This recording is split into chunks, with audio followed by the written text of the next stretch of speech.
Sandali. Ulitin mo. Bakit mo pinasok? Hindi ko kasi na-click yung recording. Sorry. Bakit mo pinasok kung di mo naman pala kayang tiisin? Ayan. Ano kasi yung pinasok niya? Yung kanyang pagmamahal? Opo, idol. Yung kanyang pagmamahal. O tapos nung nag-away na sila, hindi niya na kayang tiisin dahil masaktan na. Yes, idol. Kaya naghiwalay. Ayun, naghiwalay. Puro hiwalay na naman ngayon. Okay. Baka meron kayo sa shout out?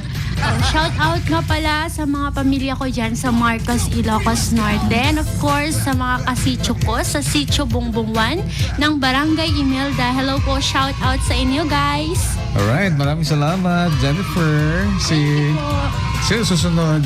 Jaline, sir. Ayun, Jaline. Ako Jaline. Alright. Bakit mo kasi pinasok? Kasi akala ko madali lang. Ang hirap pala.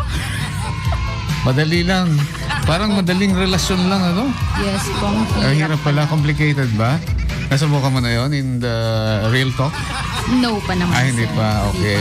Huwag ka papasok kung hindi mo kayang lusutan. Yes ha? po. Alam ko, kayang-kaya mo. Late mo eh. Hindi, joke lang.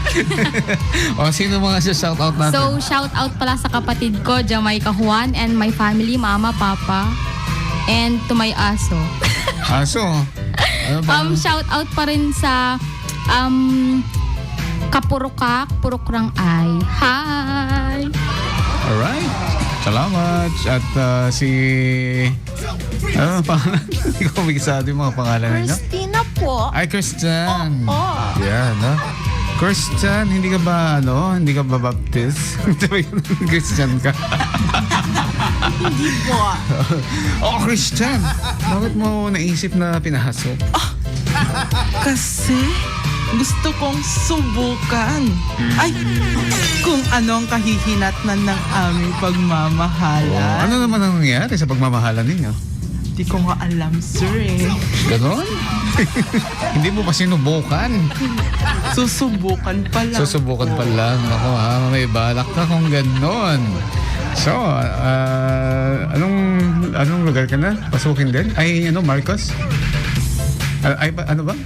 Marcos. Ayun, mga Marcos. So, sige, shout out sa mga tao dyan. Hi po sa mga taga Marcos. Shout out po sa inyo dyan. Alright, maraming salamat mga idol. At mamaya mapapakinggan ninyo yung ating tatlo na iba pang hindi pa nag-comment. Kaya mag-comment na kayo ha para babasahin din natin mamaya kung bakit mo pinasok. Uy, 4:00 na, bilis ng oras sa IFM. Alamin ang latest sa mundo ng showbiz.